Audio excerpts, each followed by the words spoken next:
Previously on the Game On podcast.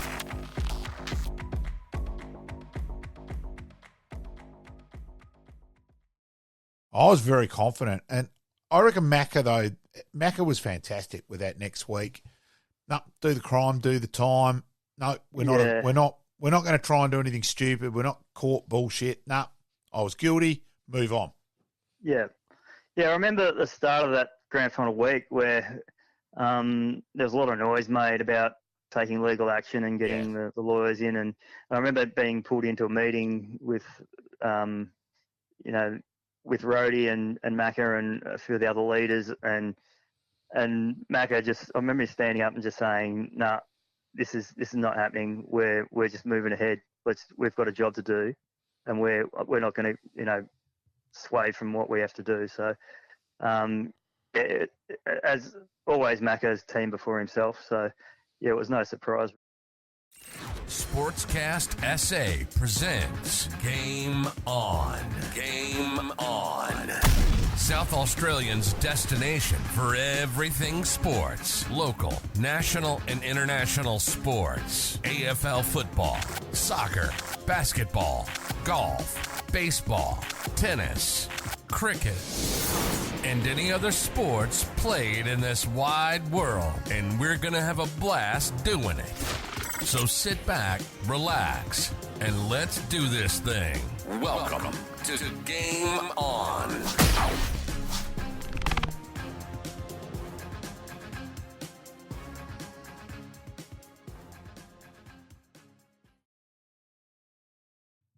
And welcome to Game On. My name's Pete, once again joined with Malcolm in the studio and Anthony Harvey obviously talking about the premiership. We couldn't not play that, but more importantly, Macca obviously about his self-sacrifice for the team rather than the individual performance. He was pretty blunt that he'd done the wrong thing. He said, "No, that's it. Move on. We've got a premiership to win.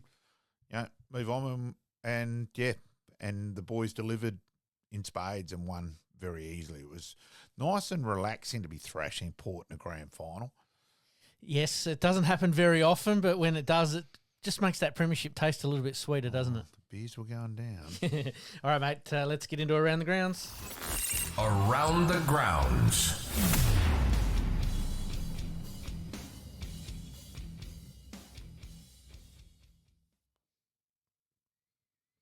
All right, and today around the grounds, we're going to look at the SANFL round 12 games, round 13 preview, and some ladder positions. The SANFLW's finally reached its grand final peak, and we've got obviously a bit to talk about there, being Norwood and South, and some cricket. But to kick us off first in the AFL, let's have a little bit of a listen to Matty Nix. Yeah, we had two really solid weeks of training through that period. So it started this morning, actually. It started with our SANFL side that sort of set the scene, and it was an encouraging day for our footy club today. Our SANFL team went up against Glenelg, who have been really powerful in the SANFL this year. Put a performance out there that sort of gave us confidence that we'd got the break right. We freshened up mentally and physically kept working. And so it was really pleasing to see the squad play really well. So even, it just led into tonight. We started so well in the contest, and it's a great sign for where we're trying to go for this second half of the season. So being GWS in the contest is a significant note for your team. So where's the gain been made? How do you change that up to be able to get to that point to stand up against? Yeah, it has been. It's been something we haven't been able to do the last 3 or 4 times against the Giants. As you said, it's critical in winning games against them. So we knew that coming in. It's the work we've been doing, and we, although it hasn't gone our way in the first half, we've now sort of locked in on where we're heading, and sort of moved on from moments that we can't do anything about, and said let's just play each moment as it comes. And I thought the guys did that really well tonight in a game where we were challenged. They kicked several goals in a row, and then that's been an issue for us.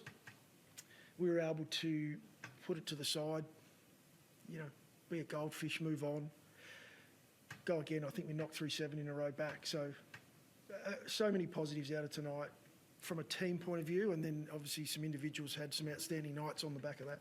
So what did you do better at the end when they were challenging a bit that you haven't done in the past? We're a little bit further ahead than where we have been throughout the start of the year. There's some stuff. There's small shifts that we make to the way we play, small shifts in structure that our guys nailed tonight. We really got it right. It's never perfect, but when it wasn't, we didn't panic. You know, I thought it was a really mature effort to hold in the end where they were obviously taking us on. They had nothing to lose in that last quarter and they attacked the corridor. They had opportunities, but our guys just kept going, just kept ticking over what we needed to do. So really pleasing. The game's not perfect. And we played against a very good side that if you do that, they will punish you. But it was as I mentioned, the most pleasing part was we didn't then dwell on it. We moved on. Now, we might look back and go, 5 goals is a little too much. I think it was 4 in a quarter and then another one. But we found a way to bring ourselves back. Not just to get ourselves back in the contest, but to actually run over the top and knock through 7 on our own. So it's an area we're working on and have been for a number of years. It's not something new, but tonight was a step in the right direction. Probably Captain Obvious, but Taylor Walker in that second quarter, what he makes for you structurally just makes such a difference, doesn't it? Yeah, it helps when experienced players come back in and are able to help at key moments. And he is one of those players that he's played enough football now that he knows what works and what doesn't. And he's able to position others at times as well and give a crucial contest, you know, when we need that. Did you see Phil Thorpe down bow today? Or? I did. What did you think? I quite like him. It was nice. It was really, it was good to see him come back. The main thing for me was he got through the game. And I thought he was a really important contributor to that performance, along with another, 17, 18, 19, 20 guys. So Matty Nix there obviously almost giving us our run sheet today on some of the key points. It's a brand of football that can clearly stand up, but they're not doing it for long enough. Is that probably a fair call or fair assumption?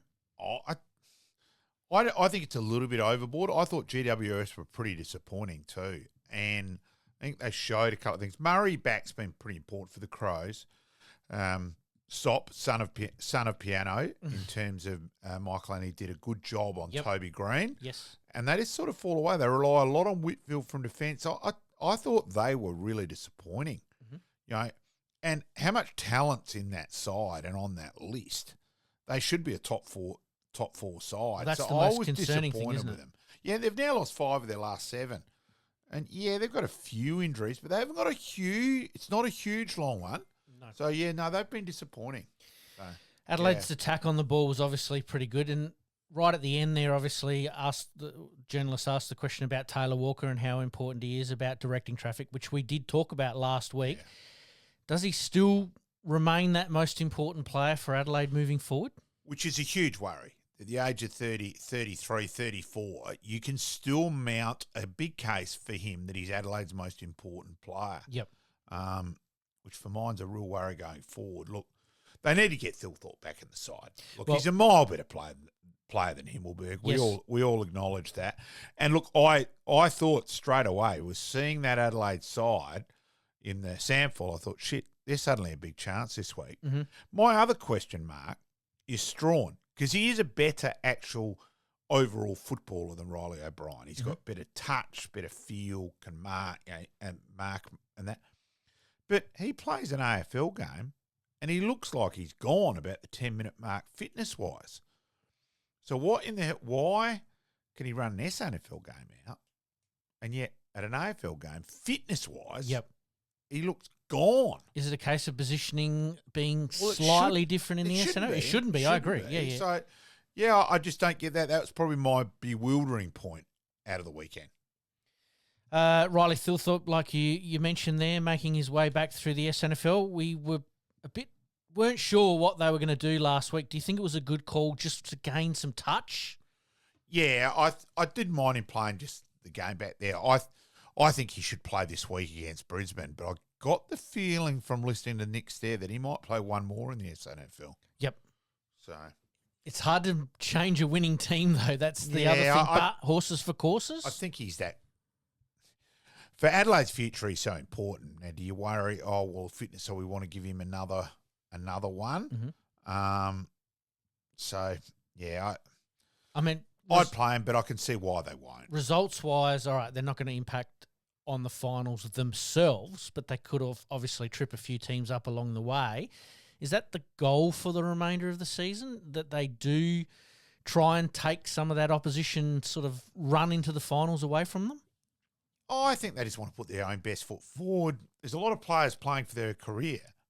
There's probably at least 10 on the list at the moment at Adelaide. Mm-hmm. They'll be playing for their spot next year. So there's a hell of a lot still to gain just because they're not going to play finals. Yep. Yeah, so the season doesn't end in that regard. Rankin obviously taking his game to a new level once again. Teammates are just starting to understand how good he could be and where he's going to and where he's moving to. And that's just part of that evolution, isn't it? Yeah. Everyone knew how good he was as a junior and that. Like, he kicked 5 in the grand final in the 18s to be the key player. Yep. Getting South Australia home. And look, Luke Valenti was captain of that side, so I probably had a bit more interest than normal. Yep. May have rushed to a mate's house and Jeff Wilson around the corner to watch a couple of those games. Yep. And that, so, yeah, he's pretty special. He is easily their most player with the most ability. Mm-hmm. So, were you surprised that Gold Coast sort of let him go, or was that a matter oh, of... no, they tried to keep him. They don't worry. They desperately try to keep him. But were they forecasting a little bit for some of these academies a few years ago to try? No, I don't think so. No, they thought he was going to stay. Right. And then he actually changed his mind. That might have been something happened off field where he wanted to come back. Right. Yeah. Question without notice: do you think Lukosius will be back? I think it's a possibility. Will it be for Port or will it be for the Crows? Yeah, I think this case is for each side. It's going to be interesting to see. Adelaide have got a bit more to offer in terms of trade things and all that than Port. So, yeah, I think it's a possibility. Yep. Do you see him fitting into Hardwick's team, so to speak, his next premiership team, as he called it? I still think so. Yeah, because I still think he can play either. He can play forward and he can play. I love him. I love him at halfback or back pocket because he's got such a beautiful leg. Yep. So I don't mind him either spot.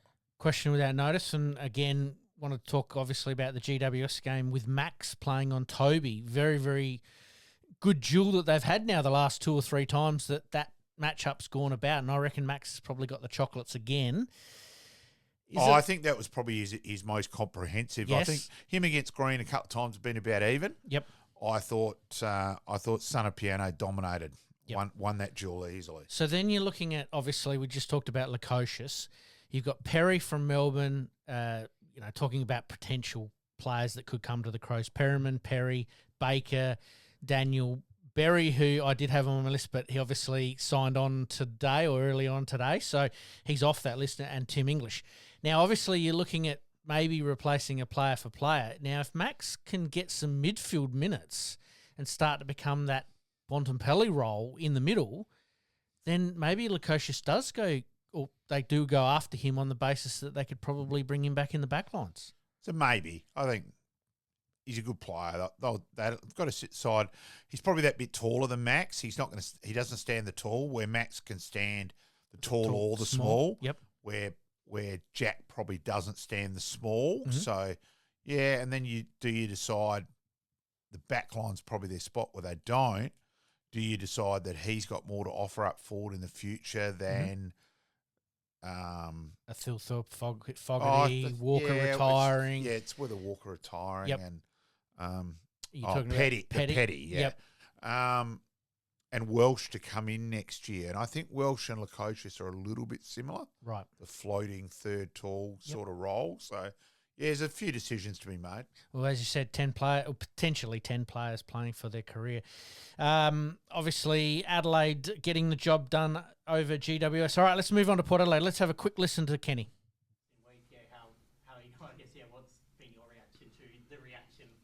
Oh no, my reaction is pretty simple and pretty straightforward. It doesn't change. I have to go to work and do absolute best in the footy club and help the footy team and the footy club get back on track. Every team at some point through this season, bar one, has had a time where they haven't played anywhere near what they'd like to, and it's currently our turn, and we've got to turn that around quickly. So my week's been around, all the energy I've spent has been spent around trying to turn this around really quick with the team.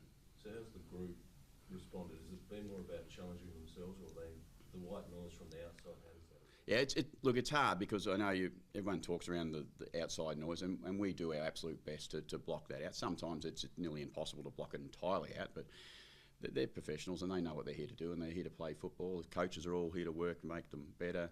All our staff are here to work to make the opportunity better for us, and the players are doing their best to turn that around for us. We're really calm about what we need to do, and we've just got to get about doing it. You know, there's no. You don't hide in an AFL environment. You actually have to. Fortunately, we review every week, win, lose, or draw. So you get to review every week. So you get challenged every week to try and get better, because unless you're absolutely winning the whole thing, you're looking to get better. So obviously, Kenny, they're probably the man that's under the biggest amount of pressure, I suppose, this week, and it showed in his after-match interview on ground.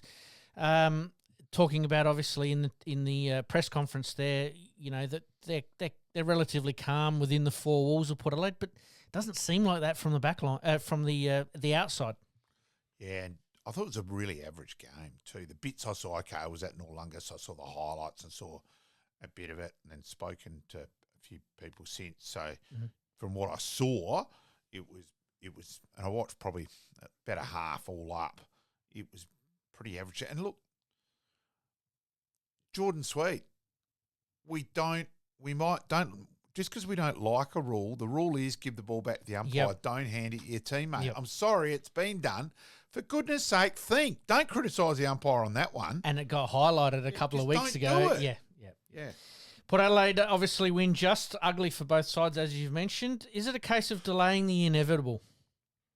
Possibly, yeah. Big game for them against Western Bulldogs this Well, week. every game becomes big now because as soon as they that lose... it was a prick of a game, though. Yeah. As soon as they lose, they could be in a bit of trouble. Higgins missed goal. Why the guy handballed to King in the goal square instead of trying to kick it himself and put King under way more pressure. There was some clangers by both sides. Where can Port Adelaide improve? Because it seems like the big three at the moment have gone missing at some of the big moments. And you're asking a number one draft pick from a couple of years ago to almost put the team on his shoulders. I don't think that's as fair. They rely on those three. That's I what wonder I'm saying. on. It's not fair. Yeah, but it depends whether Rosie's body's getting better. I'm not sure how much his injuries he's carrying because they need him to. They need the three of them to dominate. Yep. Let's be honest, they're the three they're relying on. Yep. Obviously, Kenny mentioning that he's a little bit emotional, but he rode every bump, tackle, goal that St Kilda had kicked in the last quarter, but Port Adelaide didn't score in the last quarter or didn't score a goal in the last quarter. So and Higgins kick a bloody drop punt. Yeah, this around the corner stuff. Crap. We've seen McKay go away from it a bit more this year for Carlton, and it's probably been to his benefit. Definitely. So, yeah, absolutely. Ken might have the players, but do the players have him? That's my worry. I still think there's question marks up forward. You know, Dixon's gone. Marshall, Georgiadis, where they combine, whether there's then enough physical presence there. Mm-hmm. Question marks on defence. You know, it was quite ironic that Dirk Thatcher played very well and did a good job on King, because if Radaglia hadn't hurt his hamstring at training, Dirk Thatcher was going to be the one dropped. Yep. So how ironic's that? Yes. So, yeah. Very, very interesting. Port Adelaide obviously just getting the job done there against St Kilda. All right, let's get on to a few of the hot topics. I know this one's a big one for you, mate, but umpiring decisions once again making big headlines. Obviously, the big one was against Essendon, or the big ones were Essendon and Geelong, and we talked about it last week about why the AFL are coming out and giving a press conference on decisions. Now they're not going to do it. You can't go chop and change. And look, as an umpire, the Rush one is that's horrendous. Look, let's be honest. If that's another nationality, we're accusing that of match fixing. That's such a bad error as an umpire. It's an error in law. It was horrendous. The player was under perceived pressure. He was in the goal square. 2 players in close proximity, all clear 1 point. But- that's just blight. That's just. But was it a case, though, that I know the one that was closer to him near the goal line was probably a lot closer than the player running in who almost ran away and said, I'm not touching this? The player can't run away. The player makes that effort to run away. The instructions to the umpire are on that one, all clear 1 point. He can't play it. He can't play on it and try and bluff that one. All right, so we know the Draper one, obviously, with the player going back. Yeah, that was a bad decision. That's a poor error. Now you mentioned last week, and you were very hot on it about 4 umpires is not working. Let's go back to 3. Yep. Is it a case of umpires are being lost, and I think you have mentioned this before, that umpires are getting lost with their positioning? Yes. So it's a lot harder for them to make these decisions because of angles. It just hasn't worked, and I hated today where Dylan came out and tried to say that umpiring's never been better and that crap. I do wonder, look, was it a smokescreen? We've got Laura Kane's been under the pump, has really struggled, has been massively out of her depth. We'll just come up with something to try and wipe all the heat and get the heat onto Dylan and that. And because it was crap. Yep. It was, no one sees through it. No one falls for that bullshit. Yep. It was pathetic.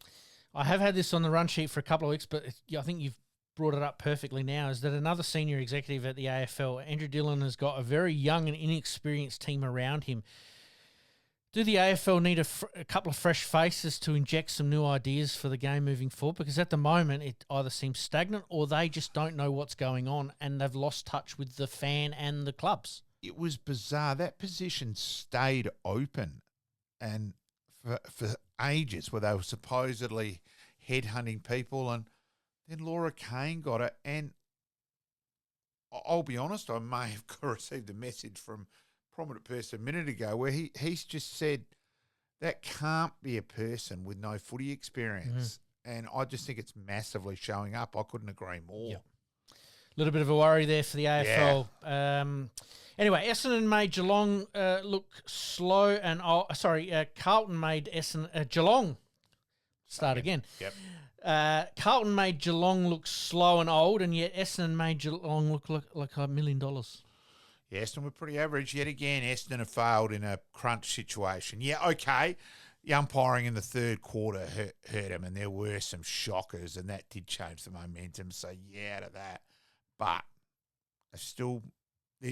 each time they're having a test, Essendon, they're failing. Yep. So, huge game, Essendon Collingwood Friday night. We'll get onto that one in a minute. Sydney and Collingwood are slow starters, and it can be a weakness that can be exploited. What are your thoughts? Yeah, a little bit. It's been amusing. Some Sydney supporters, you would have thought they were bottom the way they've carried on this week. They're still 2 games clear. And the only 2 games they've lost is by a combined of 4 points or 5 points or whatever it is. Yeah, absolutely crazy. Hawthorn are on a hot streak at the moment, playing as good as anyone. Yeah, they are. And, they should have beaten Port here. They lost that game. Port didn't win it. Yep. And you think if you change that result around, they're in the A at the moment. They're probably the surprise packet of the year, Hawthorn. You led me into one of my questions that I was going to ask. Who is it, Hawthorn or Fremantle, that have surprised you the most this year? Hawthorn. Yep. I still thought the Fremantle list and all that, they were very good on the weekend. They probably took the game on a bit more, surprised. But they've done that over the last few weeks. Their ball use was good. Yep. Tracy and Amos are giving him 2 genuine targets. So, have they gained some confidence from their win against Melbourne? Yeah, maybe. And then they were a team that's contending. Then they were disappointing against Western Bulldogs, but good on the week. It's funny, their away games, they seem to be good unless it's in Melbourne. Yeah. So it's weird. It is indeed. Revised top 8. Who have you got making the top 8 now with about 8 rounds to go? The teams between 3 and 14 is an interesting little graphic that comes up every now and then. I've got to be honest, I'm not sitting on the fence. I just really haven't gone through it enough thoroughly. I know Essendon and Collingwood's.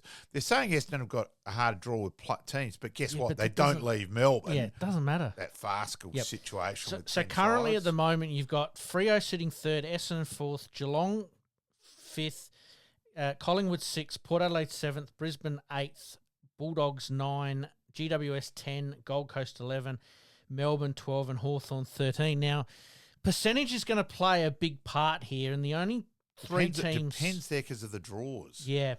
The couple of teams that are outside of the 8 that have good percentage at the moment is the Western Bulldogs at 120.6 and GWS at 108.4 and Gold Coast at 106. But like you said, where the draw falls for which teams is going to be very, very interesting. I think it almost comes, you can make a case of Port Western Bulldogs this week is a mini elimination final. Mm-hmm. So 8-point games coming up for big. a lot of teams. Yeah, massive, lot of teams. Massive. Hawks 6 out of 8 weeks. Geelong forward in Tom Hawkins obviously missing out as well. Hawthorn obviously we just talked about being the team on a hot streak. Where are now Geelong with Hawkins now being out for about 6 to 8 weeks? I thought it made them look better with it because they weren't quite as predictable and they moved it a bit quicker. Like, I'm sorry, I reckon Father Time was bashing Tommy's door down anyway. Yep. So I don't think it's going to hurt him.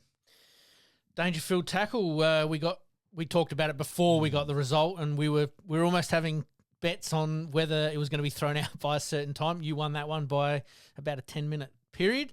Did the result create a little bit of confusion, or has created some confusion?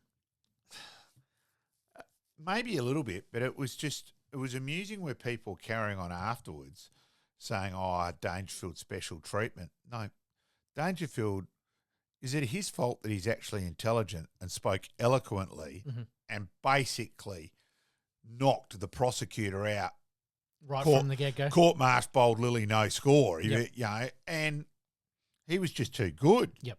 And I just think he argued the case and put it that well, because I was following the transcript pretty closely. In the end, I was thinking, he's got to get off that. Yep. I read as they went to the deliberation went for ages. Yep. We were mucking around when I'd left and yes. that I'm in front on the minutes here, just mucking around. Yep. But I'm thinking the whole time he's got to get off that, and he did. Yep. So, yeah. All right, let's go through a couple of the results very, very quickly. The Brisbane Lions defeating Melbourne there by 5 points, and that was a bit of a seesawing game, wasn't it? It was. Did go back and forth, and Brisbane really made a couple of shocking clangers at the end with Cameron's drop mark and the missed goal as well. Yep. Where they could have cost it. But, and Melbourne looked $1 million there for the second quarter. Yeah. They probably played their best quarter in a couple of months. Yep. Brisbane got out of jail, but that may be a very important get out of jail in the end. Yeah, bit of a kick in the bum.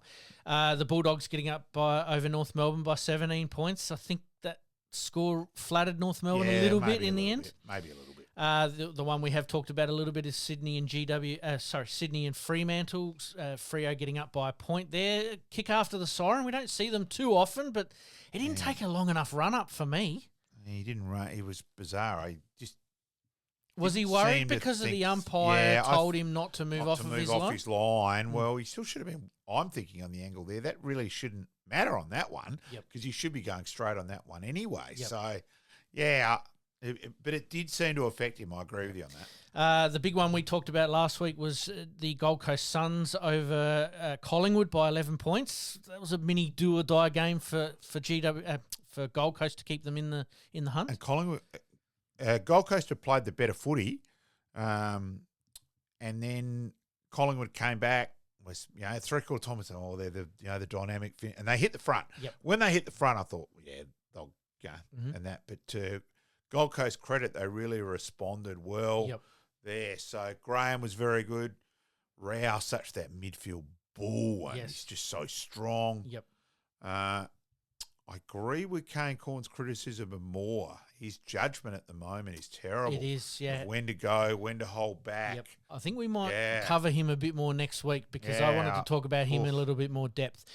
Geelong obviously getting up over Essendon by 45 points. We've sort of talked about some of the decisions there. Did you think that the decisions were the catalyst for that turnaround? Because it was earlier in the game. It was seesaw at half time. And then Geelong ran it. Yeah, you can make a case for it, but it was certainly poor. Yep. Carlton getting the job done by 61 points over Richmond. It was a bit predictable in the end. And the one that had probably a little bit of interest is that West Coast had probably their best team for the last 18 months on the park, and yet Hawthorn beat them by 61 points and quite convincingly in the end. West Coast were disappointing. All right, mate, we're going to take a very, very quick break. When we come back, we're going to talk the SANFL Grand Final, some cricket. At the home of football. Yes, we'll talk about that as well. We're going to talk some cricket, but on our Past Players, Past Legends segment, Tommy WARHURST Jr. Yeah, looking forward to Tommy. Absolutely. You're listening to the Game On podcast. We'll be right back after this short break.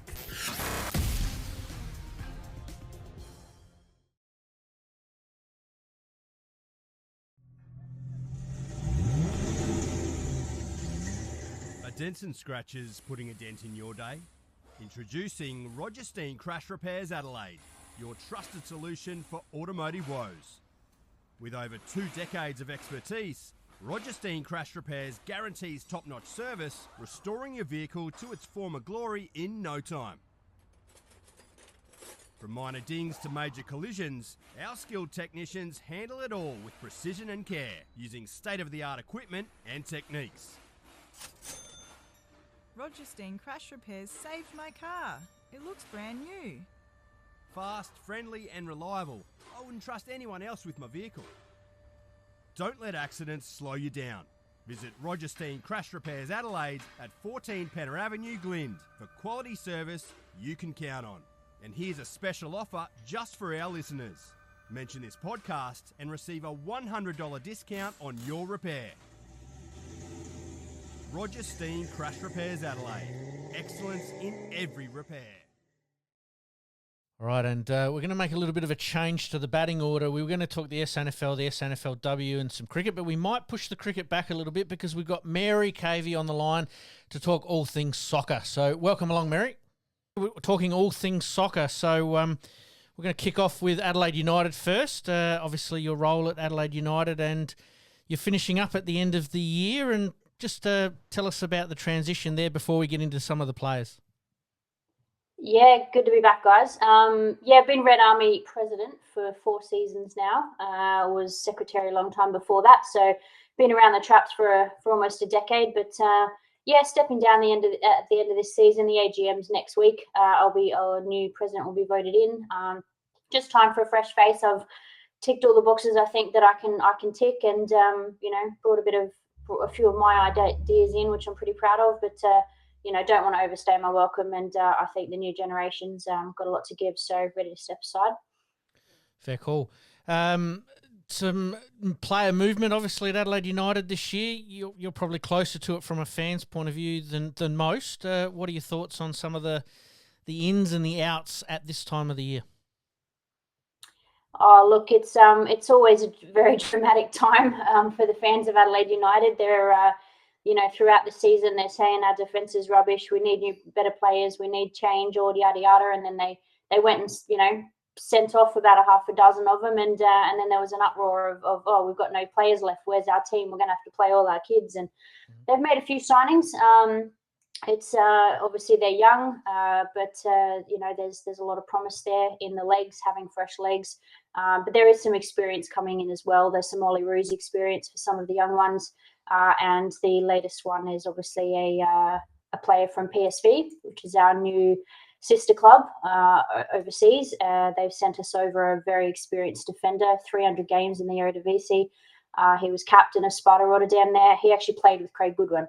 So that's where the connection is, and Craig has been in his ear for quite a while now, since they were playing together a few years back. So, yeah, very excited to see what he can bring in terms of experience, but also leadership, and obviously just needing a really solid centre-back for a long time now. Yeah, pretty keen. Two questions, Mary. How do you see that sister club arrangement working, and hopefully to Adelaide United's benefit? And the second part, different subject in terms of obviously still Adelaide United, but we are basically a club relying on buying and selling the player at a higher price than what we bought in for the club's survival and that sort of thing.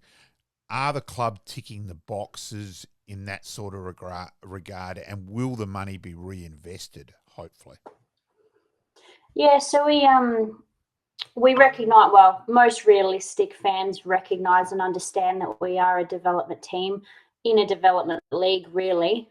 So it is all about bringing up players, training them up, getting them to an elite level, so that they can then go overseas and succeed in the better league. So anyone that thinks otherwise is a bit head in the sand for me. But so it's always going to be a lot of turnaround every season. There's just a lot of ins and a lot of outs, and the A-League itself can be a bit of a recycle bin sometimes. The people just rotating from club to club to club. Some players have been at 4, 5, 6 clubs in the, a dozen teams in the nation. So, but so look, we're always going to be about breeding youth, getting them to a good standard, and then essentially making money off them to keep the club surviving.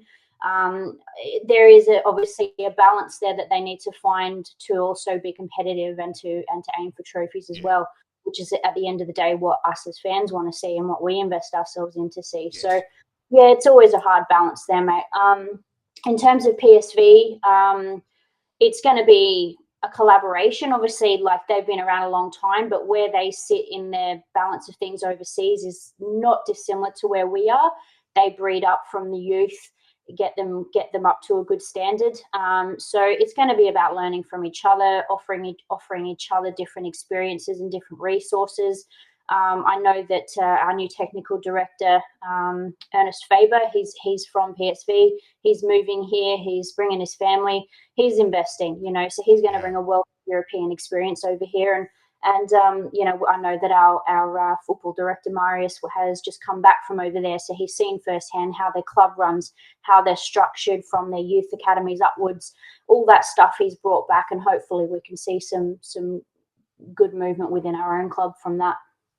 So you talk about, obviously, the A-League being a little bit of a development league. Is it a case, just listening to what you're saying there, is it a case that the new direction, I suppose, for Adelaide United is a little bit more youth? I think it's always going to be. I think Adelaide's already created a proud tradition of creating and growing talent from within our own ranks. And at the end of the day, we're never going to have a lot of money to be able to bring in fancy names. So, we are a small city in the scheme of this country. We're not the Sydneys and the Melbournes with endless resources and endless sponsorships and millions of dollars to spend on big names. So, it's usually always going to come from the local leagues investing and sorry, my cat's making a constant appearance here. Making a special guest appearance. Macy of the Red Army. But going out to the youth leagues, you see Carl Viet and Marius and Nathan Cosmina out there every week, checking out the NPL, seeing who's performing. That's where they're bringing in their youth. And it's always Adelaide born, Adelaide bred, as the saying goes. You've led us beautifully into what we wanted to talk a little bit about, was the Australia Cup, and obviously Campbelltown City and the Modbury Jets qualifying for the round of 32. That's exciting. Yeah, brought up by Paul Bowden too. Yes, thanks to Paul. Yeah, definitely. Very proud, obviously, having a couple of teams make it this far. Sad to see my own Metro Stars not continue through as far as they did last year, but yeah, look, Modbury are sitting, and Campbelltown have always been super competitive in the NPL. Modbury, I think, is sitting second behind Metro Stars, and Campbelltown aren't far behind. So they're consistent performers in the NPL, and they deserve the chance to get out there against the big teams across the country. And I'm sure no matter what they'll do, I say proud. And obviously Adelaide United have qualified as well. So a bit of David v Goliath. Skin of our teeth. Yeah, Adelaide United making the bare 8, to qualify for Australia Cup. It's not ideal, not the way we want to do it regularly, but we'll be in the mix, and we've always done very well for a while there. It was called the Adelaide Cup, not the Australia Cup, because we were winning it almost every second year. So you never know. Maybe with the new juice we get in this year, maybe we can go further again. All right, some would say let's get on to the real stuff. Obviously, the European Championships are on at the moment, quite topical. What are your thoughts so far, and what are your surprises? Thoughts so far, married to an Englishman. England have been pretty shocking so far. They're talking about scraping in by the skin of their teeth. It's but I think they've just got this cult following that they're always going to do well, and that they don't always necessarily, but they do have a habit of jagging it at the last minute and keeping you on the edge of your seat. So I don't know, maybe that constitutes good football these days. But no, look, I think fair bicycle goal kicked by Bellingham too, Mary, to keep them alive. Yeah. Mm-hmm. Yes. And look, honestly, I wasn't a big fan. I mean, I'm fairly, I don't like the big egos in players. I just want to see beautiful football, but I see the celebrations and the, who else, he says, with his arms out, and it's like, mate, you didn't score in a single group game, and this is your first goal of the tournament. But anyway, look, it was what they needed in that moment, and it was an absolute perler. But yeah, look, I think I don't see them winning it. I hate to say it. I'd love to say it because they're going to be my team that that from birth. But no, I think probably a team like Spain or Germany will obviously take it out. They've just been more consistent, I think. Yeah. France are barely scoring. I don't know, but there's just not very many goals this year. It's odd. There's been a hell of a lot of own goals too. It's been a percentage of goals, and a couple of them have they were highest. They were leading goal scorer for most of the group games. Okay. Yeah. So it's been a weird tournament in that regard, and Italy and France have both been a bit underwhelming, and I couldn't agree with you more now. On Spain and Germany are the two, and Portugal were very lucky to survive overnight. And Spain and Germany play each other in the quarterfinals, so you almost sort of say whoever gets through that one will probably take it out. Yeah, we'll take it out. Yeah, I think so. Yeah, France have been a little bit average. England have been shocking. Portugal only winning through on pens, and relying on old mate Ronaldo when I think he's definitely past his peak on a national level, unfortunately. They need to start making better decisions if they're going to get any further in terms of, who's making starting 11 and how they use their subs. But, it's been a fun tournament. We'll be out at the district at the casino on Sunday morning, bright and early. Making a ruckus with the England fans. Yep. Bring on Switzerland. So we're all sort of in agreement. Whoever wins that quarterfinal between Spain and Germany will probably go through the final. Who is your other opponent? Or who are you thinking? Oh, look. Going by the luck they seem to jag, I'm always going to say England. I just feel like they'll pull something out. Maybe they're just keeping all the good stuff for the bigger games. I don't know. Maybe they're just pacing themselves. Who knows? But yeah, look, they're always usually one of the final four. Aren't they? They always seem to get to that final four. And but no, I think Spain and. I don't know. Yeah. England, and as a QPR person, I want to see Eze score and his price skyrocket. So Crystal Palace sell him because QPR can make get some 20% good coin. of the on sell. So that's my major interest. Yeah. Oh, I'm just making sure none of my Liverpool boys get injured. Every time these big world tournaments come in, we come back with broken legs. Well, we were hoping to have your partner, your lovely partner, on to talk some EPL. Maybe we might save that one up for a couple of weeks' time, and Malcolm will be hopefully nice transfer fee there on a couple of players would be very nice for QPR, and he's the one. We'll sit down and I can tell you, Jason's already chomping at the bit at some of the signings Chelsea are making, and obviously Liverpool with a new manager, Chelsea with a new manager. There's been a lot of movement, so there'll be plenty to talk about. Fantastic. Really appreciate it, Mary. Thank you once again, Mary, for joining us. And thanks. Best of luck early on, what was it, Sunday morning there? Yeah, it's going to be a long night. Where you were watching the game, Mary? Where are you all going to? Sky City. England supporters will be at the district at the casino, which is that big sort of open air, big screen bar in there. The sports bar. Appreciate it. Thank you very much, Mary. Take care, guys. Have a good one. See ya. To the Game On podcast. We'll be right back after this short break.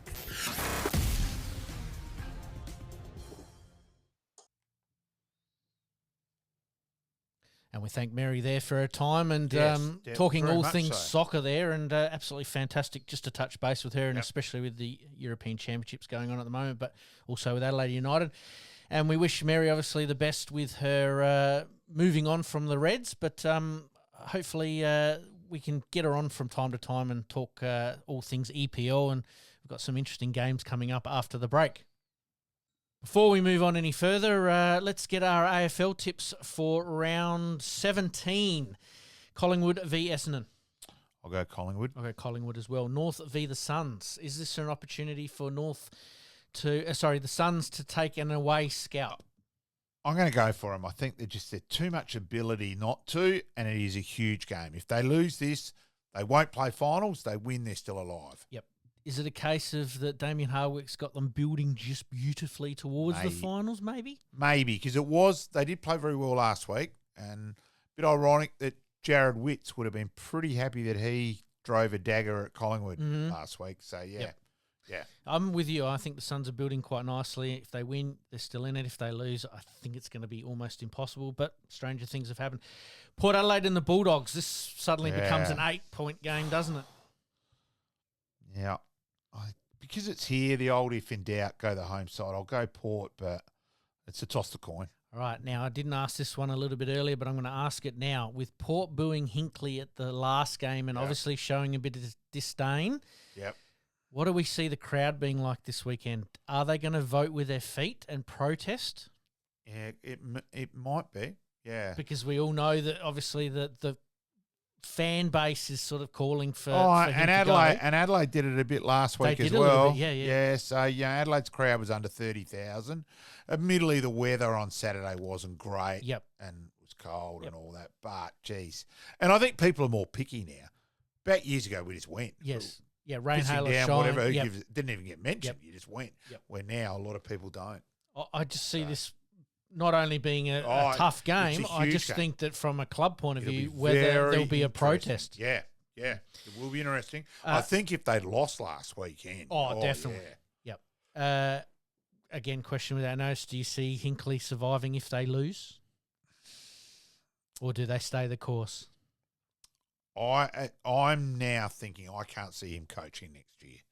No. I'm talking about does he get the chop before the end of next year if they lose this game, or do they stay the course for the remainder of the year? Or does the crowd then become even more volatile? Yeah, maybe they may go, right, we're going to have to. Yep. So who knows? But then they've got to do the payout. They've got to get that approval. And, so there's a few things there. Yep. When you're a club who gets AFL handouts, that it's not quite as easy doing that. So, And the Melbourne media seem to love Hinkley. So, well, not love him, but they sympathise with him, which I understand. You know, we're all human and you don't like to see somebody bagged on time and time and time again. I sort of get that part of it, but it's a ruthless industry. Yeah, and I rate Hinkley as a coach. Yeah, I just think he's been there too long. Yep. I'm going to go the Bulldogs in an upset. Geelong v Hawthorn. It's down at Cardinia Park. Yeah, I'll go Geelong, but it's again very much their record down there though is very good overall. Yep. So. Yeah. And how many times do you think Hawthorn have travelled down there in the last little bit? I don't think it's too many. No, I did hear Sicily interviewed after the game when I was driving home from Noarlunga. It's a reasonably long drive, so you had plenty of time to listen to footy on the way home. Yep. I think it's 4 or 5 years since they've played there. Yeah, so it's a fair time. So it'll be interesting to see how the young ones take it. GWS v Carlton. Again, another 8-point game. It is. GWS have been too disappointed. It's 5 out of 7. Look, whether the fullback comes up from his injuries, Taylor. Yep. And that's a big one. But no, I'll go Carlton. I'm going to go Carlton there as well. Fremantle v Richmond. Fremantle for me. Melbourne v West Coast. Melbourne. St Kilda v Sydney. Sydney for me. And Adelaide v the Brisbane Lions over at the Gabba. Brisbane. Is it going to be as close is it going to be close, or do we think that this one could go all the Lions' way? Brisbane should win, but they've had some close battles lately. A draw here where Adelaide should have won, and last year Adelaide were pretty unlucky up there. Went down by 2 goals and had a couple of pretty average umpiring decisions against them, so they were a bit unlucky last year. So, probably, Walker after being out for so long, how does he go second up? Yep. and after having to do the flight to Brisbane, Yep. with a bad hammer and tack. So we'll see how that goes. Going to be interesting. Brisbane probably for me but I don't think it's going to be as clear cut. But it just depends. Teams are getting on rolls where they kick 7 or 8 goals, and it's hard to peg those ones back, especially against the good teams. All right, let's continue on with the SANFL round 12, mate. Some interesting results in the end, with Adelaide getting up over Glenelg. Yeah, I did think Adelaide were a distinct chance before the game, just that got a few players back, and he's just have those extra 3 or 4 of AFL guys on your list. All of a sudden, Thilthorpe, Burgess, Gallant up forward. Yep. All of a sudden, at 3-pronged, probably a bit better. That all of a sudden your third is getting a Burgess or a Gallant of a defender, which they haven't had that all year. Schoenberg, while he's a good SANFL player, I do think he struggles at the next level. Yep. Strawn comes back, and Strawn's a good SANFL player as well. So, they were just that bit stronger and thought, they are a distinct chance, and they came through there. So, we've talked obviously in the AFL about Thilthorpe, but what were your thoughts on Thilthorpe returning in the SANFL and how he played? I thought he did enough just to sort of get some touch back. Oh, look, he's bulked up a fair bit. So I think we're all going to wait and see how he goes at AFL level. It'll be interesting whether they. And the way it sounds like he'll play another SANFL game, not sure on that one. Mm-hmm. As long as he doesn't play the week after, because they play Norwood the week after. So, maybe 2 in and... Yeah, that'll do. That's enough. Yep, fair enough. You're right about him, his bulk size. He played it down in an interview after the game saying, I've only put on about 3 or 4 kilo. He doesn't look that way. He looks like he's put on a good 7 or 8 kilo. It's probably just more... Again, it mightn't be as much as that, but he's just now got the right balance. He looks better structurally, almost, in terms of looks, the right thing. And, so I think every footy sport is waiting to see how he goes. Yep. So, do Glenelg worry, though, really in the scheme of things? Well, it was also a loss, and it hurt their percentage. And, look, percentage may well decided in the where SANFL everybody sits this year. So it was a big result for Glenelg. So wait and see. Obviously, Adelaide getting up over the line there. Central Districts getting up over Port Adelaide. Yeah, did the job. While it was close first half, just too good, just too much depth compared to the young Port side with their injuries and then falling away. They do lack depth, Port. It's a worry, and we'll cover that, I think, as the season goes on, because they've got some hard decisions to make as well, not only at the AFL level, but also at the SANFL level as well. Sturt doing the job over West Adelaide, I think predictable in the end. Yeah, it was. Yeah, did the job. They continue to be around the mark, Sturt, no doubt about that whatsoever. Yep.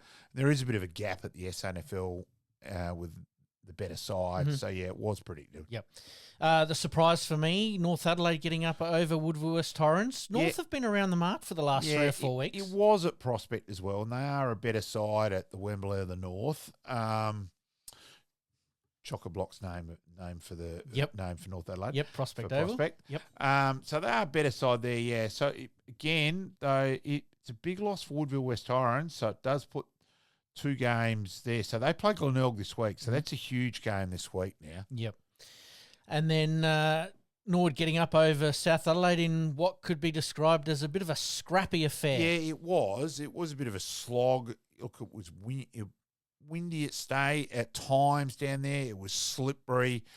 Ball handling from both sides was a bit questionable, and then Norwood pulled clear in the last. Look, I do have to say, in the last quarter is one of the funniest incidents I've seen in footy.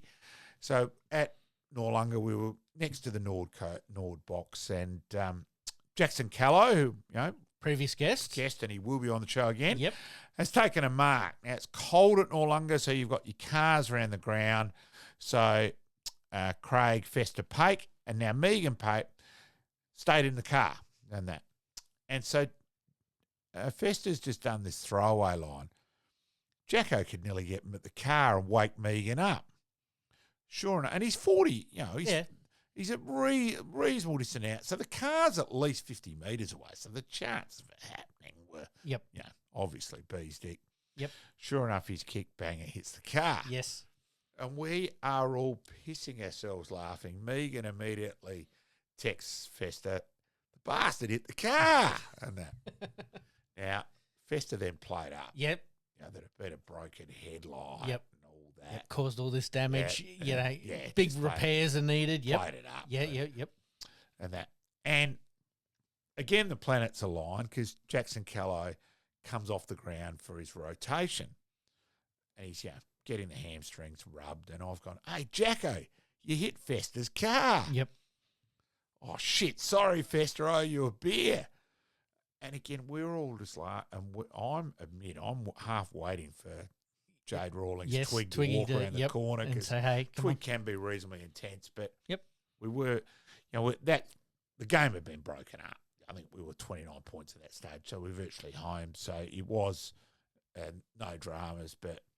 And then a couple of people then, so I put it as the highlight of the day, and then people ask, how much damage did it do? Well, Fester's then found a car accident previously and put that photo up, and a couple of people did fall for it. Yep.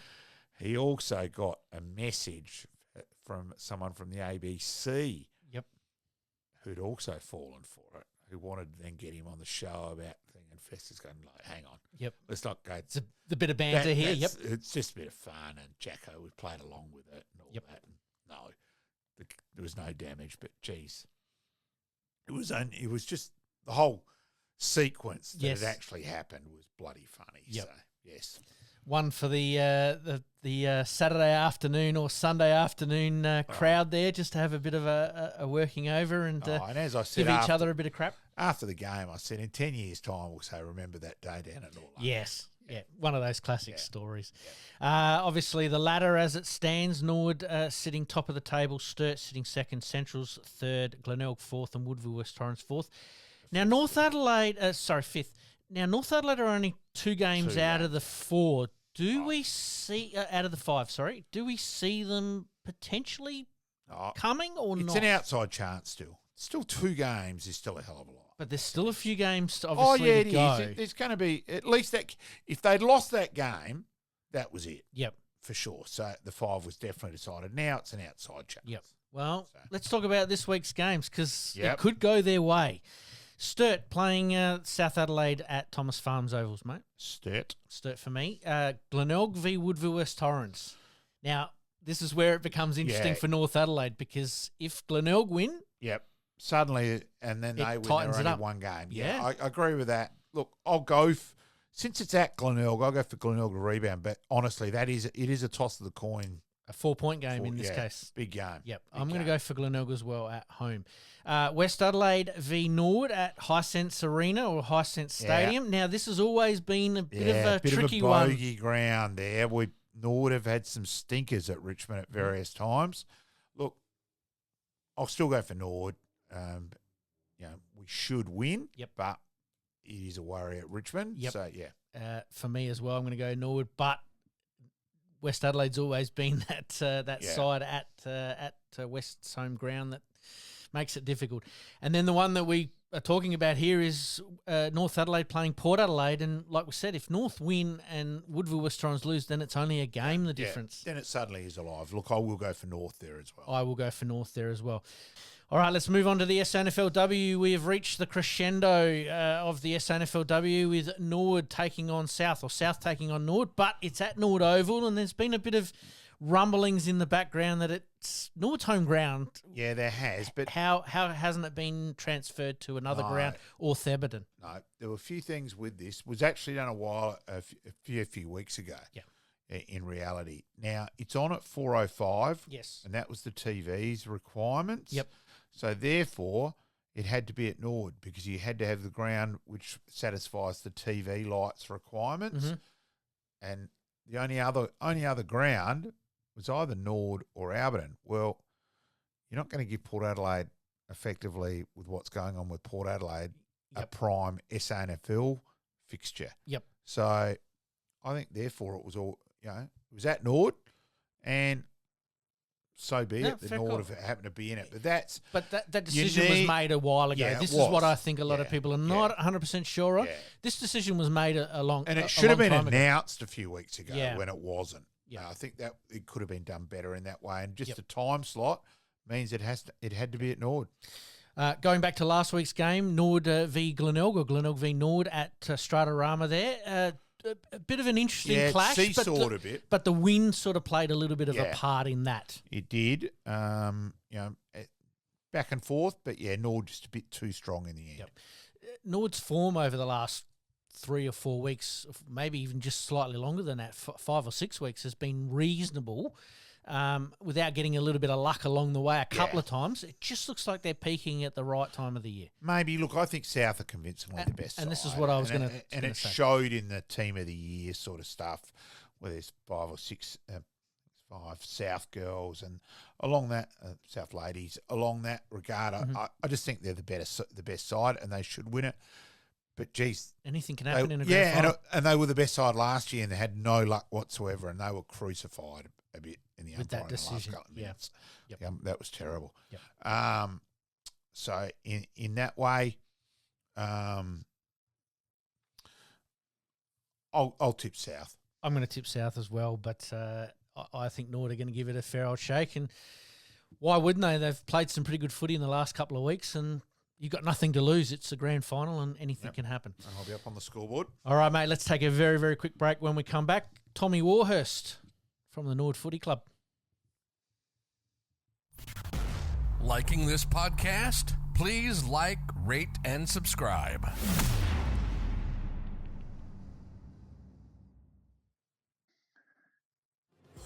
Past players, past legends, past legends.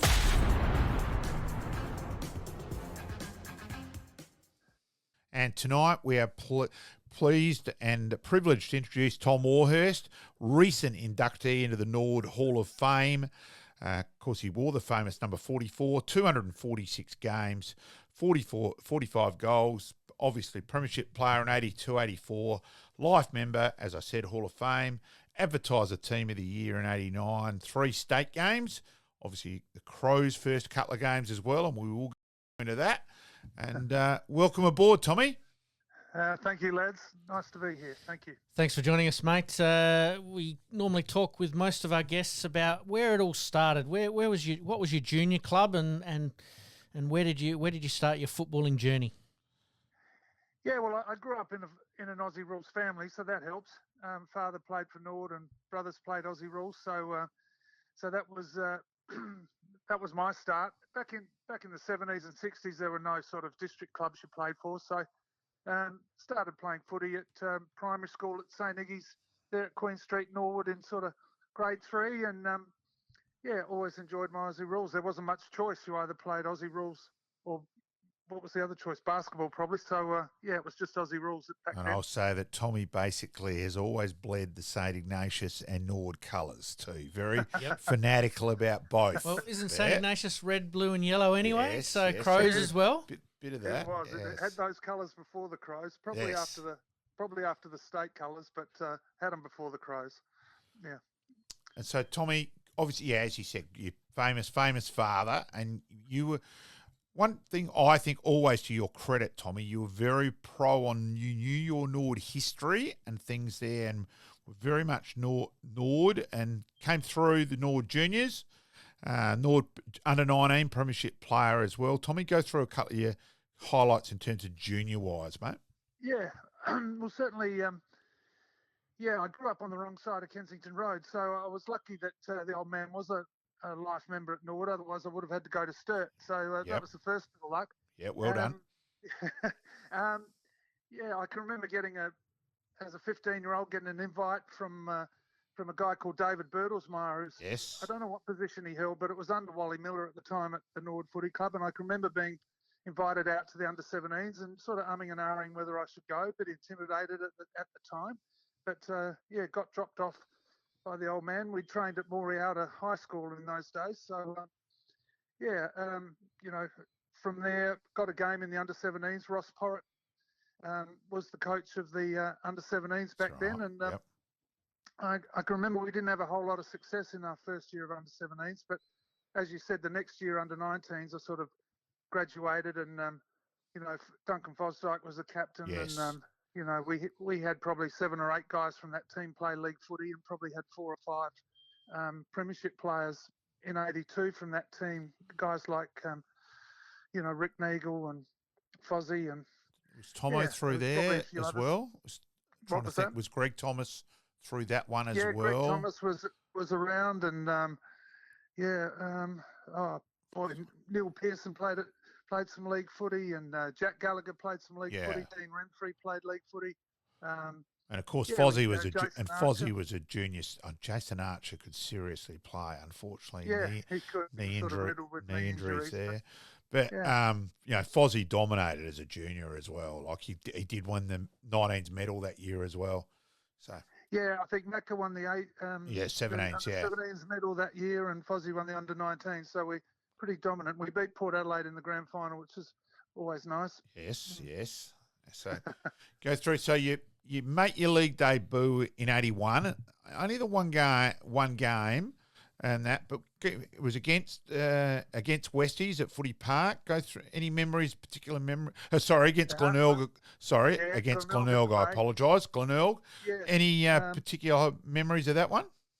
Well, I played the first minor round game in the reserves and must have done something right, and then got the call up for the Bays down at Glenelg, and started on the bench, and in a team full of my premiership heroes from years before. So I gather that not many of them knew my name, let alone what I was good at. And I think I had a short run at some stage, had a couple of kicks, kicked the goal, but then got taken off, and I think we lost that game in '81. And then I think I got injured later that week at training, and missed probably 7 or 8 games before I came back and played in the reserves for the rest of the year. So obviously in '91 you make your debut. 81. 81. 91. You were drafted by North Melbourne. Just let us in on, because not a lot of people know how the draft system worked back then. You decided not to go? Yeah, it wasn't as complicated as it is now, or there wasn't as there wasn't a process driven by the AFL now. I think every AFL team had a choice of drafting someone. Was it 2 Form 4s, and then you were tied for 3 years if you went? I reckon that's what it was. I never quite understood that Form 4 thing, but my father had some business contacts who were on the committee at North Melbourne, so I don't think anybody ever saw me play. It was just word of mouth, and I can remember Barry Cable visiting me, my father and I, down here for dinner one night. Must have been some stage in '81, but I just I don't know, lack of confidence. Hadn't achieved much here in Adelaide, let alone thinking I could go to Melbourne and play. So so I decided not to, and North Melbourne dropped off pretty quickly, and then I had a Fitzroy in about 1980. Or maybe 5 or 6, got drafted when Fitzroy was going okay, but again decided not to go.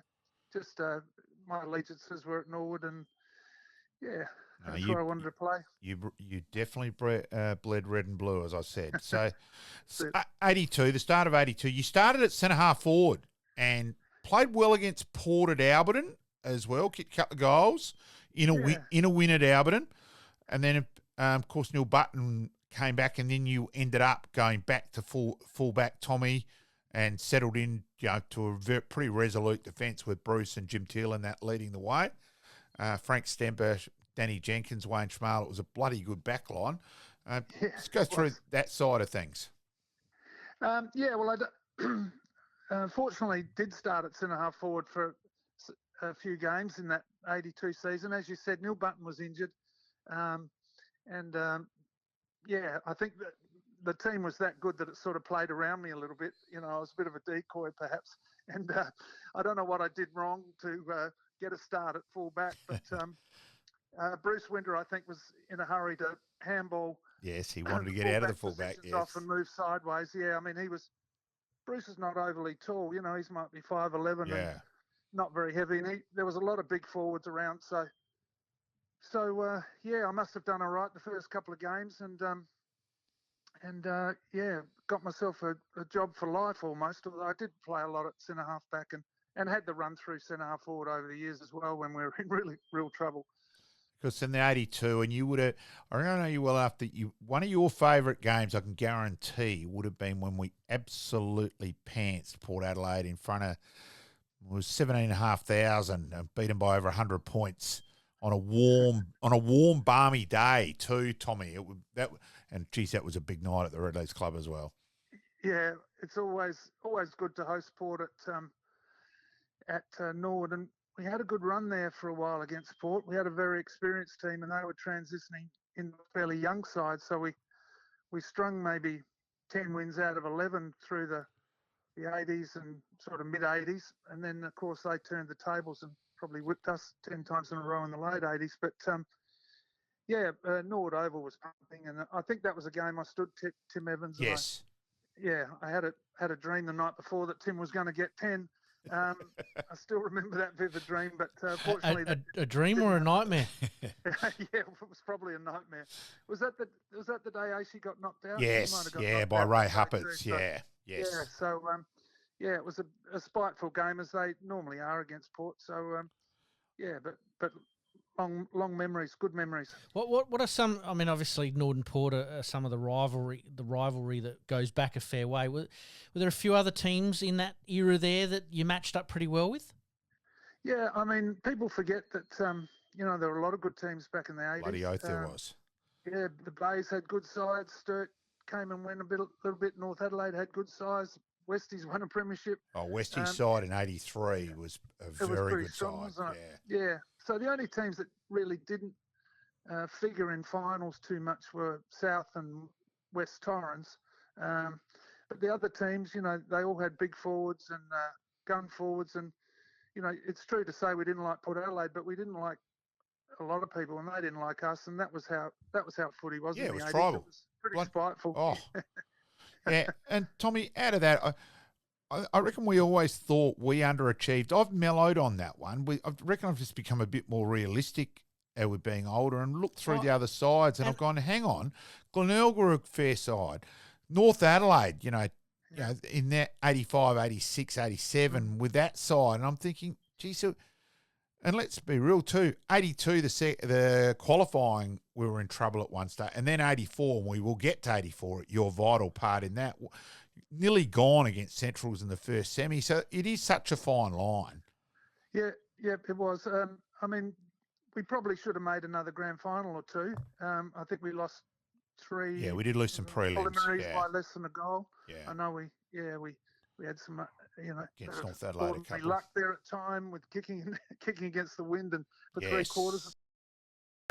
But I mean, the other teams were pretty strong too, and probably everybody bar Port thinks they probably should have won another one. I think Port might have won 3 in the 80s, late 80s, or bookended the 80s with premierships, and everyone else had a go during the middle. Now, Tommy, I want to take you back and test your memory on this one, and it's probably not widely known amongst the Norwood faithful. The start of the 1982 second semi, and you suddenly look over, and there's a particular Norwood player standing next to you.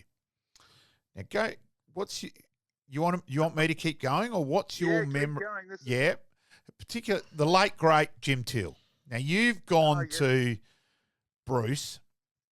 What the hell's Jim Till doing? You can ask him, and Bruce has replied, "Well, hey Tommy, I'm not that fucking stupid. Yeah, of course I'm not going to ask Jim Till."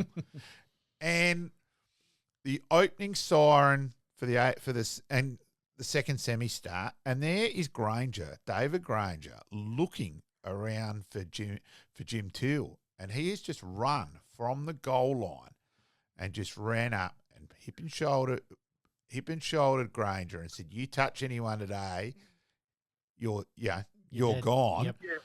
And we never, and I've spoken about this with Barmy, of all the stuff Granger did, he never did anything against us because he was shit scared of Jim Till. And weren't we all? Yeah. I mean, most of us were scared of Jim, but Yeah, no, Jim.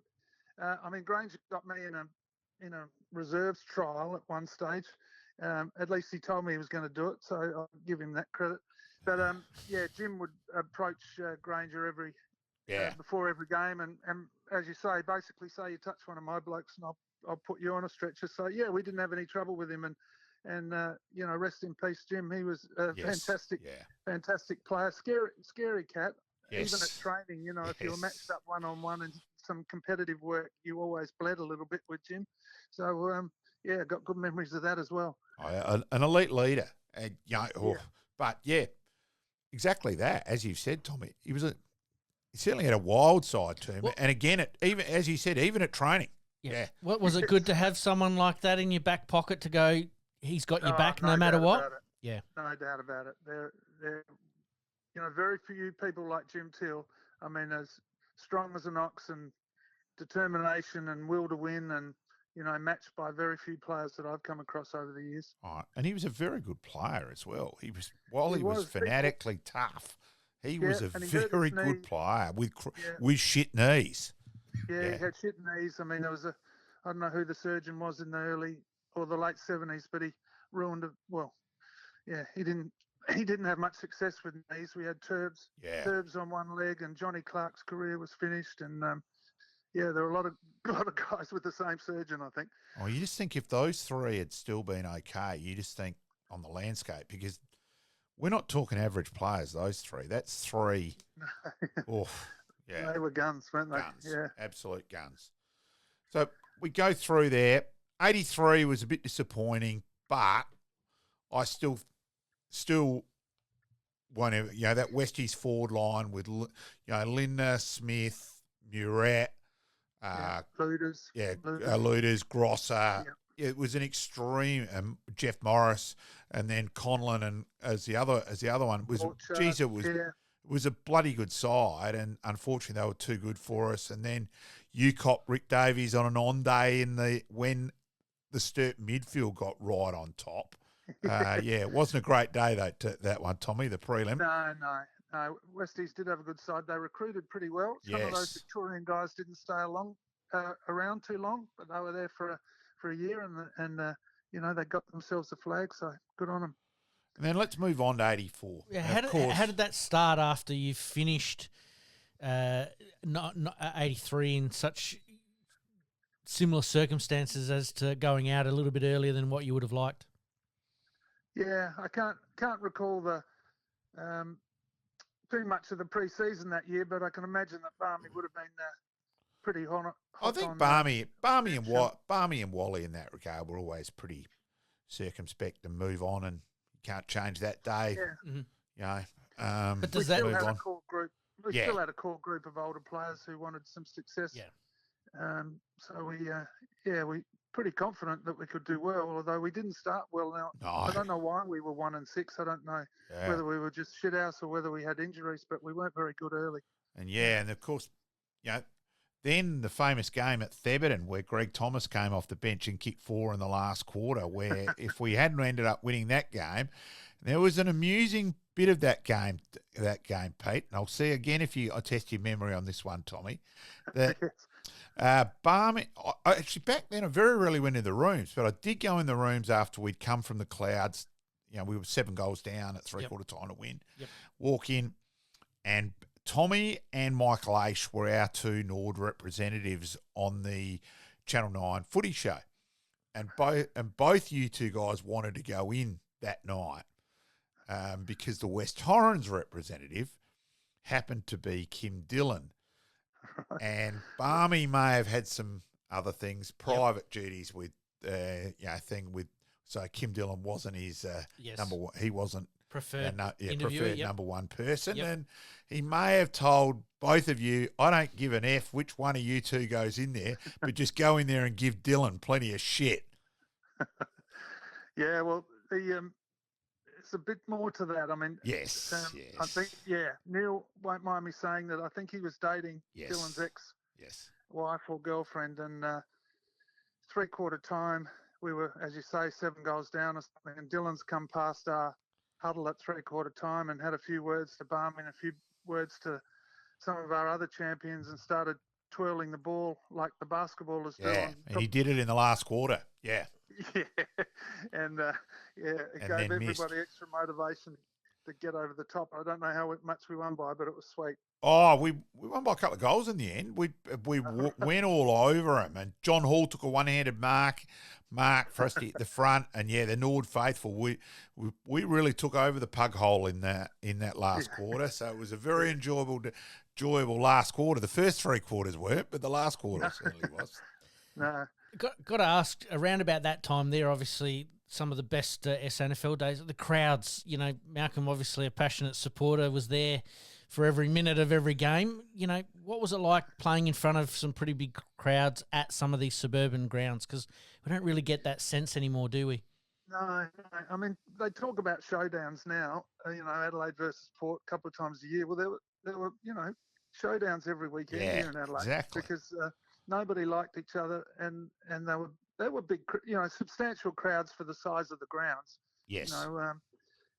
It's not like we were putting 17,000 into a ground that holds 60. We're putting 17,000 into a ground that holds 14. So people were hanging from the light towers and over the fence, and you could hear. One of the things I remember is just you hear everything, the comments from over the fence. We probably heard Malcolm a few times giving us some advice, but I may regret one day at Footy Park. I do apologise for that game, Tommy. Yes. Yeah, that's okay. All's fair.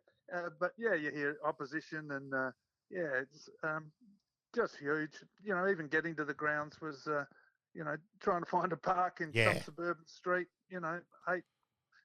800 metres from the ground.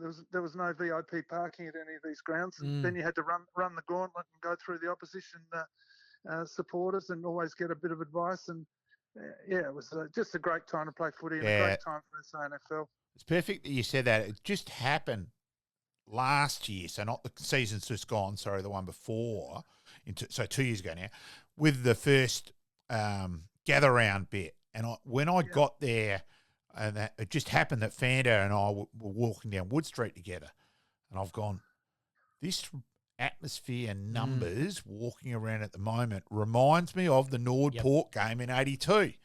So, and Fanda's going, of course you'd think of something like that, Malcolm, and all that sort of things. But it was, and it was just awesome to be in Pack Nord Oval again, but they're only AFL only allowing 10,000 in. Where, hang on, I've been in Nord when there's been 20,000 in there. Yep.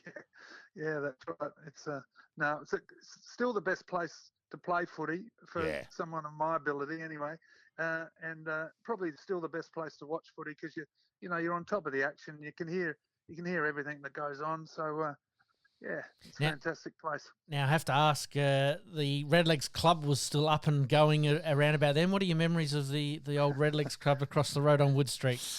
Geez, there were some great nights, weren't there, Tommy? Yeah. Although, I've only just been reminiscing with some, my wife, and because we sort of got together when we were 19 or 20, so we had 10 years there, and it was just, the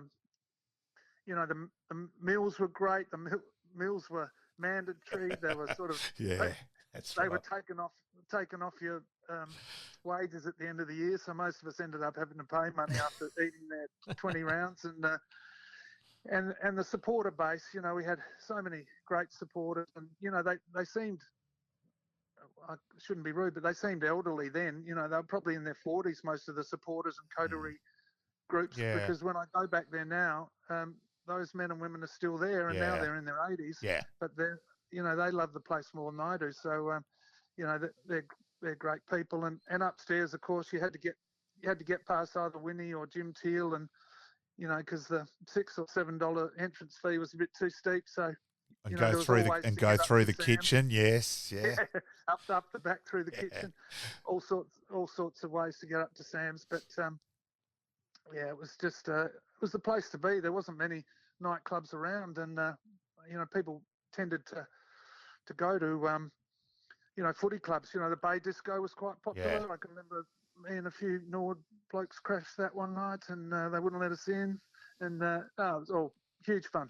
But it was, wasn't it, Tommy? Like, you catch up with people from every team on the Saturday night and buy a remarkable bit. If you hadn't on the Saturday night, you did on Sunday at the Bay, and you knew it was it was quite often things which anything which had happened on the ground was generally sorted out at Sam's.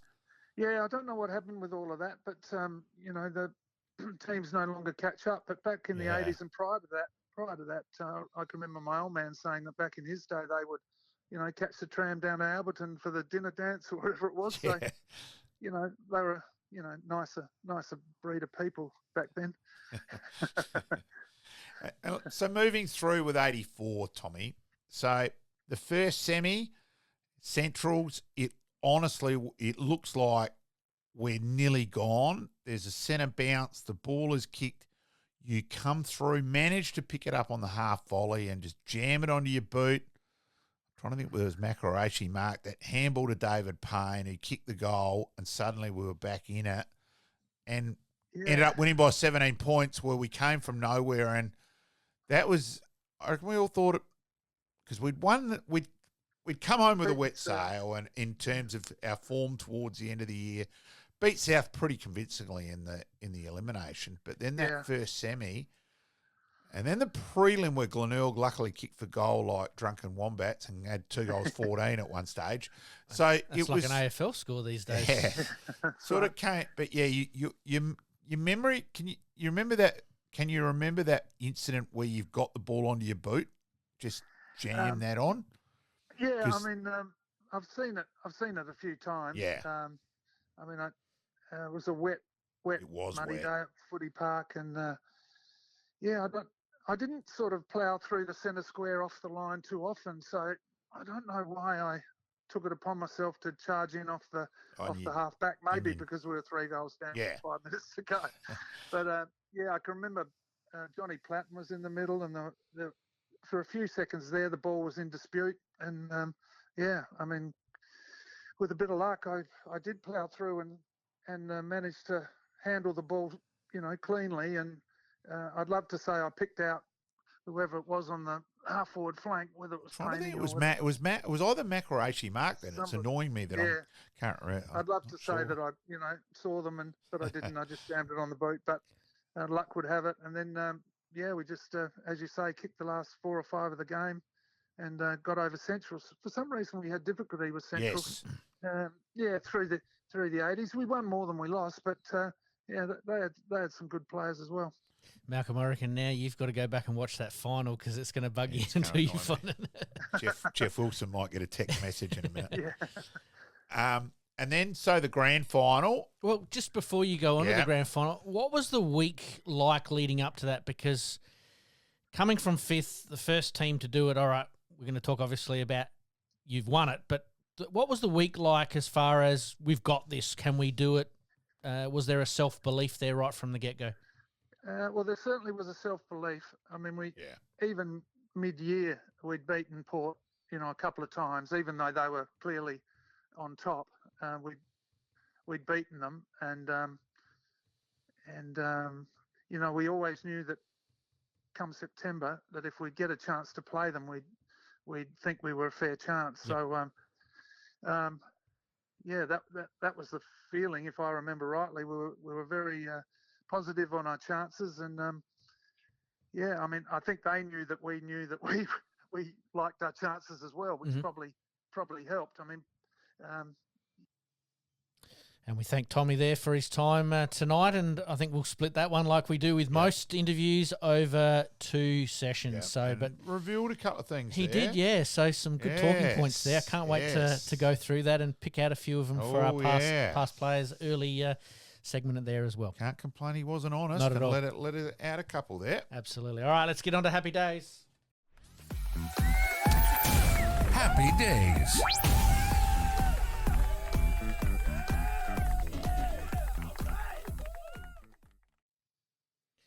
All right, happy birthday this week to the man who's in the headlines for the Adelaide Footy Club, Riley Thilthorpe, recruited to the Adelaide Footy Club with the number 2 overall draft pick in the 2020 AFL draft. Yeah, look, he's Man Mountain. There's a lot of ability there. Probably uncharted a bit in terms of unchecked, or however you want to describe it. Hasn't delivered enough yet. Hopefully it's to come. Absolutely. Thilthorpe debuted in round 6 of 2021 as he was impressive with 16 disposals and kicked 5 goals. His 5 goals is the highest ever by a Crow debutant. Jason Dunstall commented, the emergence of a future star. Yeah, and Adelaide lost that game against Hawthorn down there in very close finish where, Ben Moriarty was unlucky for Taylor Walker not to get a mark paid in the last 30 seconds. Yep. So, it was certainly kicked back and forth. Yeah, absolutely. In round 13 against St Kilda, Thilthorpe kicked a match-winning goal over his head with his opposite boot in the last minute of the game, completed Adelaide's 36-point comeback. And because of that, Thilthorpe was rewarded with the NAB Rising Star nomination for round 13. Playing 14 games in 2021 and 11 games in 22. He had a solid 21 game season in 2023. And I think this is why we sort of thought that this year was going to be his year. But unfortunately getting that injured as well. I think this is why Adelaide thinks that he is going to be a star of the future if they can get him on the park. Yeah, well, he's a pretty important player. Absolutely. All right, let's move on to cricket. 2018 Australian cricket batsman Aaron Finch breaks his own T20 international record, smashing 172 runs from 76 balls against Zimbabwe in Harare. Harare, yep.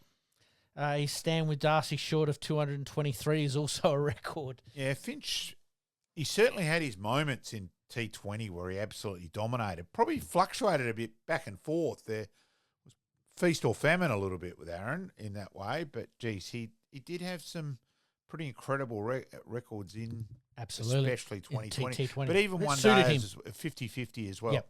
So the faster form of the game obviously suited him a lot more. Yep, or white ball.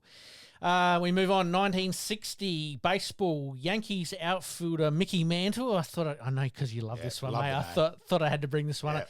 Hits a 3-run homer versus Washington. The 18th MLB player to hit 300 home runs. He was a star, Mickey. Absolutely. Go to Mickey Mantle, Go to Mickey Mantle. All right, 1977, very topical at the moment with tennis, and we'll cover this in a minute.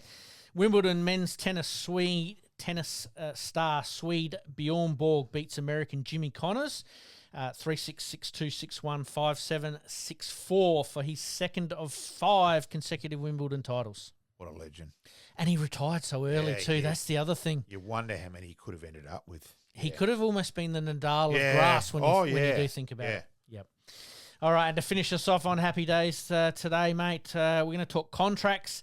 Kansas City Chiefs in 2020 offered quarterback Patrick Mahomes a contract which he agrees to for the largest contract for an athlete in sports history, inking a 12-year deal that ended up being worth $503 million. Get you through the week, wouldn't it?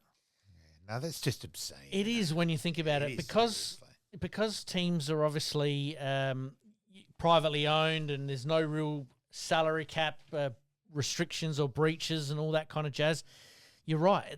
That is an obscene amount of money. Yeah, ridiculous. Yep. All right, let's get into the extra time big finish. Extra time big finish.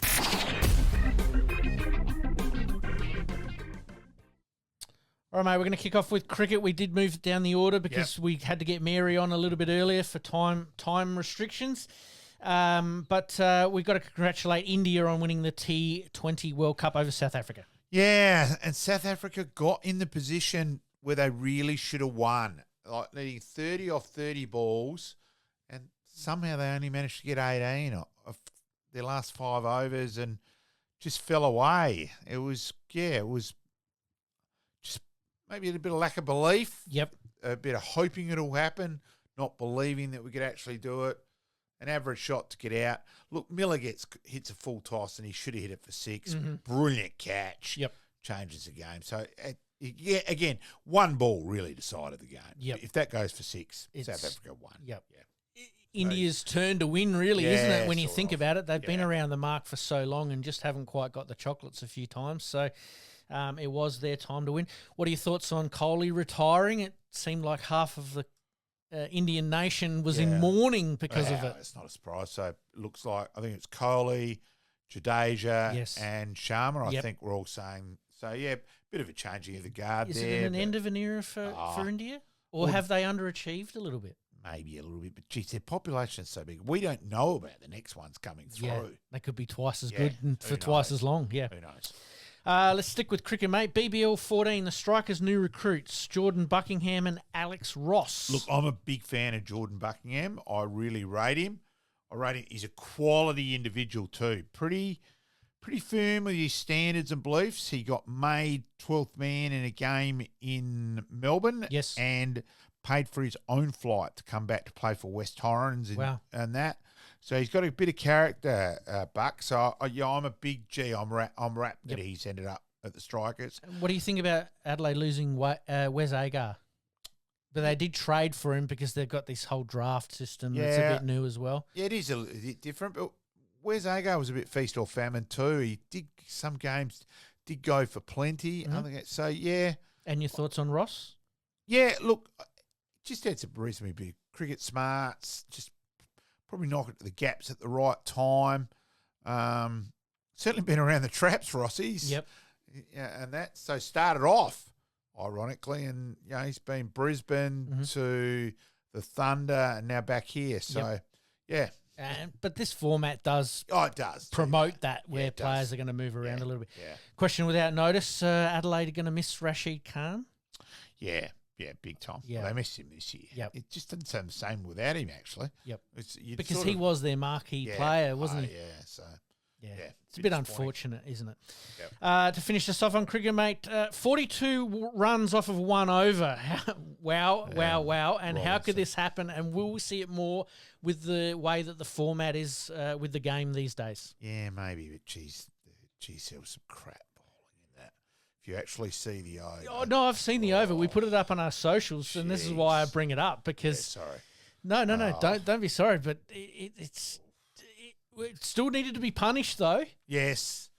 Yeah. I've seen some bad overs that haven't gone for as much as they have, but 42 runs in an over? Declaration bowling, we call it. It's crap. Unbelievable. All right, mate, let's move on to tennis. Wimbledon is well and truly underway. By the time this podcast goes, we'll be almost through the first week. Goes to air, we'll be almost through the first week. But some Aussies in action on day one, Jordan Thompson and Volkic coming back from a couple of sets down in both their matches there to end up getting over the line. Alex de Minaur and James Duckworth are going to be facing off against each other in day two. Popperin, Rinky Hichikata, there's a good name for you, a bit like Mickey Mantle. Yeah. Chris O'Connell, Tanasi Kokonakis, obviously from South Australia, and Adam Walton will make out day two of Wimbledon action. Probably the hardest one there is probably Tanasi, unfortunately, playing the 17th seed. Yeah, he's got a hard one first up, so yeah, all the best to him. de Minaur, do we see him going a little bit deep in this tournament?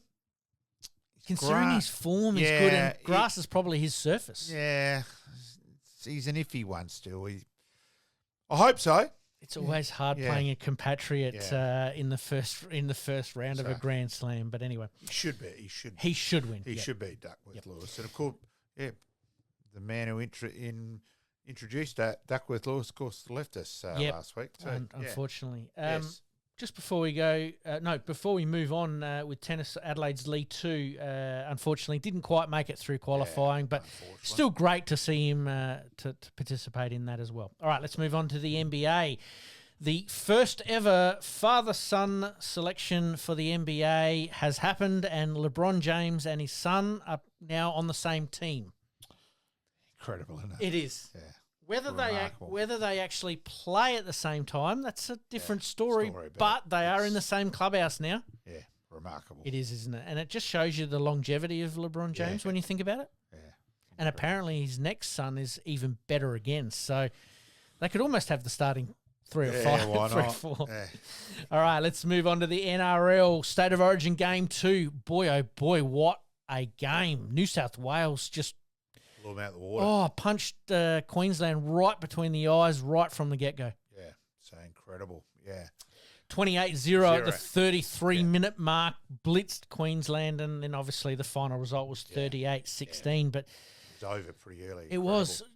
Are we surprised that that happened in front of 90,000 people at the MCG? Oh, it's sport, isn't it? It is, isn't it? Deals us incredible results, shocks us at times, bemuses us at times. We love it at times. Yep. So now sets up game 3. Absolutely. Obviously, back in Queensland, Yeah. maybe the pantsing that Queensland needed to just put them back on the straight and narrow a little bit. So, but yeah. All right, and to finish us off today, we've got a couple of general questions, a quick couple of handball questions here. Do the AFL teams roll the dice once too often, trying to come back from too far from behind? Oh, you don't want it. It's not a plan to get that far behind. It just happens. So, yeah, it's one of those things. It's not a plan.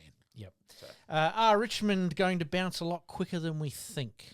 Look, it depends on some of their injuries. Gibbs is an important player as the kid, and he's had all those hamstrings, comes back, then does an ACL. So when the start of next year, he's virtually going to have hardly played any football in 3 years. Yep. And he's a key player. Look, I think Grimes is probably gone. Prestia, there's big question marks. Dusty Martin, where he ends up. But I think he's finished anyway. Baker's maybe on the move back to WA. So there's a lot of question marks on them to come. Yeah. But playing such the amount of young players that they've played, this is why I threw it on the agenda. Do we see them bouncing because of that? It's a maybe. Yeah, it's so hard these days. They do have some good draft choices in this next draft. Yep. So, yeah. It's going to be an interesting watch. And the last one, mate, could we ever see an AFL players strike? I still doubt it, personally. AFL has too much power? Yeah, I still doubt it, Yep.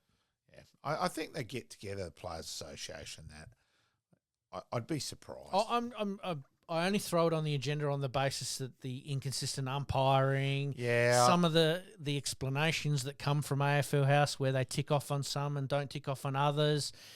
Is it a case that they could potentially get a bit frustrated with the process, or is it more? I think that's more the clubs might get pissed off. I don't see the players move on from that. They just get on with it. So the only time that may happen is if, financially when it comes to broadcast rights, and that's more the side of things. And that generally happens in most sports anyway. Yeah.